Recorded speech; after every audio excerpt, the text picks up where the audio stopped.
Ja. Oh. Ah. Vous les bonnets à gaz sur la route.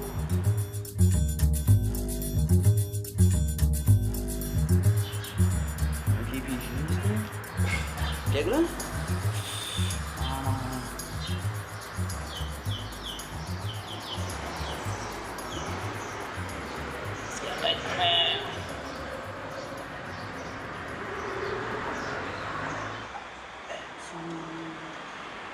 Papa cuma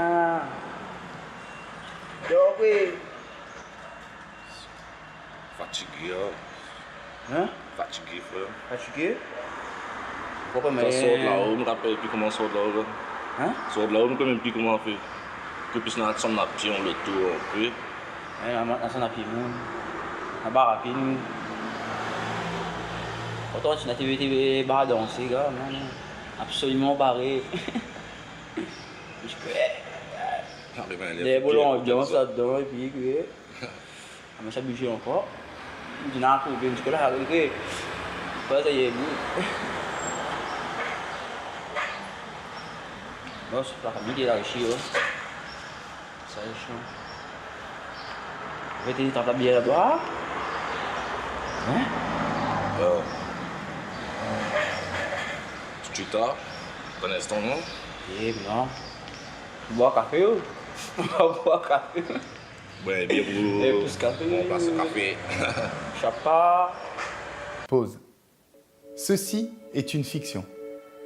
C'est-à-dire que ces personnages sont fictifs. La scène que vous venez de voir est le début d'un court-métrage réalisé dans le cadre d'un projet vidéo, témoignage sur les addictions, dans le quartier de Piton-Saint-Leu. Nous avons écrit et mis en scène un fait divers particulièrement violent pour susciter des réactions et ouvrir le débat sur cette thématique.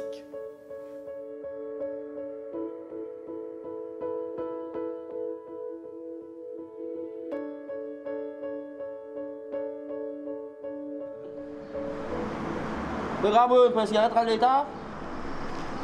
Pas cigarette à l'état. Pas cigarette à l'état. Faites ça non? Qui est mort, ça non? Mort, attends, on peut comment les morts. Tout, hein, puisque effectivement, on se demande si c'est une fiction ou un documentaire. Donc je pense qu'effectivement, vous avez assez bien réussi votre coup. C'est effectivement très réaliste. Comment dire, on voit les gars, ce que je viens de décrire d'ailleurs, hein, on voit les gars chauffer le galet, comme on dit, hein, mettre les faits, donc Zamal, alcool, cacheton. Ils commencent par se regrouper entre eux, parler, échanger, parce qu'effectivement, bon, avoir un lien social, ça peut être une bonne décision. Après, on les voit faire le choix de l'alcool. Bon, ils boivent, etc. Et puis après, on va les voir faire un autre choix, c'est de fumer des joints. Et il y a une progression tout au long du film qui est assez intéressante sur des choix qui sont pris en groupe pour essayer d'aller mieux. Et on voit qu'à chaque fois, dans l'histoire de ces jeunes, là, dans cette journée, un petit peu, cette folle cavale, que les choix qui sont faits ne sont pas des choix qui sont opérants, ce ne sont pas des choix qui sont positifs, mais sont des choix qui vont ouvrir sur d'autres qui vont être encore plus négatifs.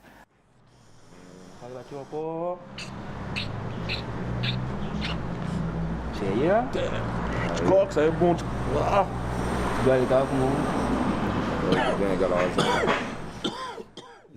La consommation de substances psychoactives amène forcément à faire des choix irraisonnés.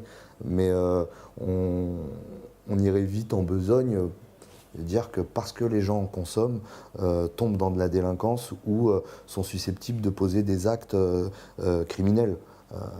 Pour reprendre un peu le film que vous avez fait, oui, l'oisiveté et la consommation de substances psychoactives entraînent une sorte de mécanisme j'ai envie de dire normal. On fait du business pour essayer de trouver des produits moins chers, essayer d'avoir un petit billet.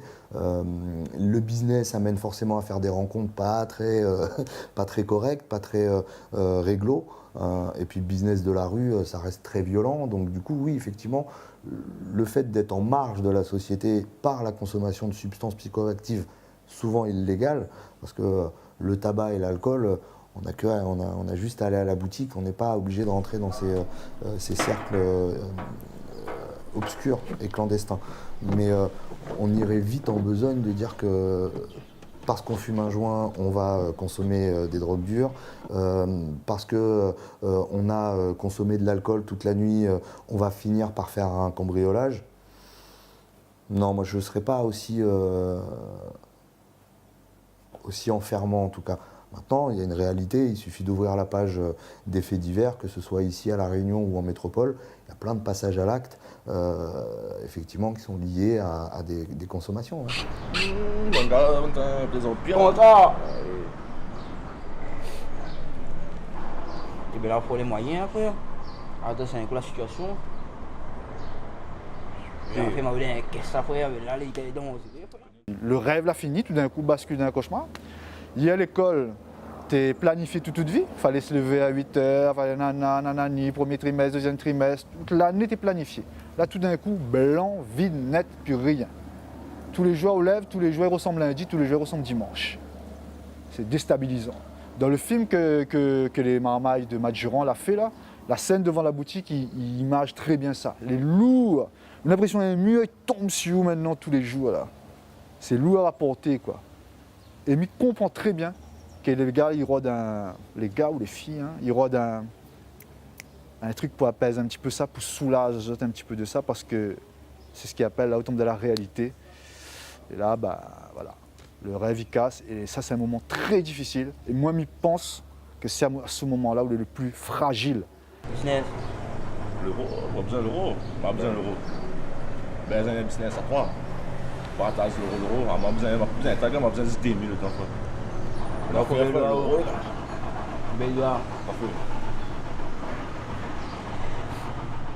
Voilà, je travaillais dans un centre d'addictologie. Quand je demandais un petit peu aux gens qui étaient là, donc parfois certains avaient 40 ans, 30 ans, etc. Comment est-ce qu'ils avaient été amenés à soit par rapport aux amals ou par rapport à l'alcool, comment ils étaient tombés dedans. Très souvent, au départ, en fait, c'est l'esprit festif. Ce qui revient, c'est ça, c'est la fête, on s'amuse. Et puis, pour certains, c'était comme une potion magique qui leur donnait confiance en eux. Et puis ensuite, après, il y a comme une nostalgie qui se fait quand ils arrivent dans la vie adulte et qu'ils rencontrent des problèmes. Et plutôt que de les affronter, ce qu'ils ont tendance à faire, en fait, c'est d'aller entre guillemets, dans des régressions qui font qu'ils ont de la joie à travers ces comportements-là. Donc ils retrouvent à travers l'alcool, à travers le zamal, toute cette ambiance en fait, dans laquelle ils baignaient ados. Et du coup, ça leur permet en fait, de vivre avec moins de stress ces situations où il y a des problèmes par rapport à l'argent, par rapport aux impôts, par rapport à des problèmes au niveau du travail, etc. Et du coup, l'alcool devient en fait, un moyen pour eux en fait, d'oublier et vraiment d'être zen, de retrouver en fait, de la paix d'esprit. Et c'est vraiment quelque chose qui est très important.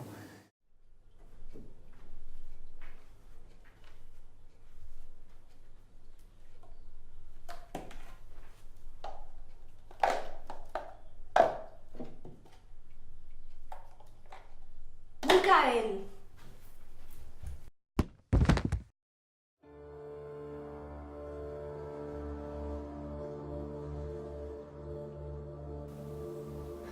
Et on voit bien dans la logique du film, d'ailleurs, qui est assez intéressante, qui est assez bien menée, bien qu'elle voit que l'addiction sur un plan, c'est-à-dire l'addiction qui fait souffrir, la drogue c'est pas bien, mais on voit quand même qu'effectivement, c'est l'occupation de la première partie de la journée, c'est essayer de combler un vide existentiel par des pratiques, par un mésusage de produits qu'on suppose être du zamal, hein, puisque c'est fumé. Et à la fin du compte, est-ce que effectivement ça a comblé quelque chose? Ça a certainement rien comblé, puisqu'on assiste à la fin du film par un drame.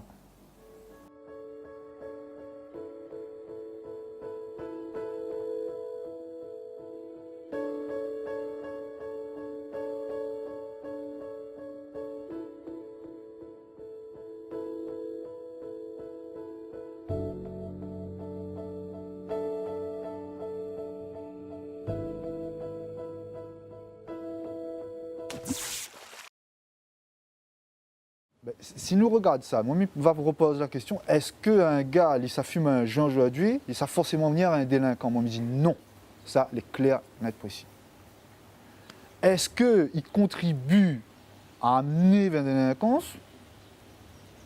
Pas plus que d'autres paramètres dans la société, pas plus qu'une situation familiale compliquée à la maison, pas plus de distance avec ses parents, pas plus, voilà. Moi, je ne pense pas, il faut faire des raccourcis comme ça, elle est très dangereux. Là encore, il ne faut pas croire que les jeunes consomment pour rien. De la même façon, il ne faut pas croire que quelqu'un va arrêter, sur commande d'une autorité supérieure, que ce soit son père, sa mère, le proviseur, le principal, etc.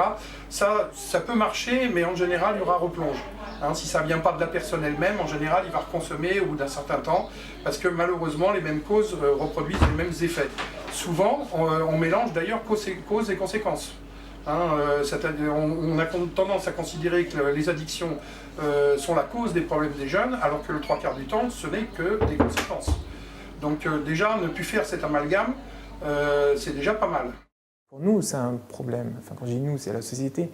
Mais quand on fréquente un petit peu ces jeunes, enfin, quand on se met à leur place, c'est fun quoi, de faire tout ça. Donc il n'y a pas de problème. Il n'y a aucun problème. Après, c'est juste la question de... Je crois que ce qui nous alerte le plus, ce qui pose le plus de problèmes, c'est que ça amène après à créer un manque qui fait qu'on a besoin d'argent, et le manque d'argent fait qu'on va commettre des choses qui sont parfois irréparables. Mais si les jeunes avaient cette capacité en fait à créer de l'argent, je pense que ce ne serait pas aussi dramatique. Mais pour ça, il y a besoin d'une instruction, pour ça, il y a besoin d'information. Se pose aussi la question de la société. C'est-à-dire qu'on est aussi dans une société addictogène, dans une société qui nous pousse à la consommation. Il faut consommer pour être quelqu'un. On n'a jamais le téléphone dernier cri. C'est-à-dire qu'on rentre dans un circuit qui ne s'arrête jamais. Donc effectivement, il y a tout un tas de facteurs qui sont des facteurs de marketing, des facteurs économiques, qui jouent sur l'insatisfaction qui est liée à la nature même de l'être humain, qui font que de toute façon, effectivement, il y aura de plus en plus d'addictions et de plus en plus de personnes addictes. Un mieux vivre ensemble, ça amène forcément à prendre en considération les problématiques de chacun. La jeunesse en France, et notamment à La Réunion, elle est mise à part de cette grande question sociétale de comment sortir de ce marasme, comment redonner confiance aux jeunes. On ne les écoute pas assez. On n'écoute pas assez la demande des jeunes, on n'écoute pas assez leurs problématiques, leurs envies, leurs pérégrinations, leurs choix. On n'a pas assez, je pense non plus, de vraies réflexions de fond sur comment est vue la société française, dans toutes ses différences, dans tout... l'actualité fait qu'on se pose un petit peu plus de questions maintenant, à voir ce que ça va donner, mais on ne va pas assez dans le fond de ces réflexions.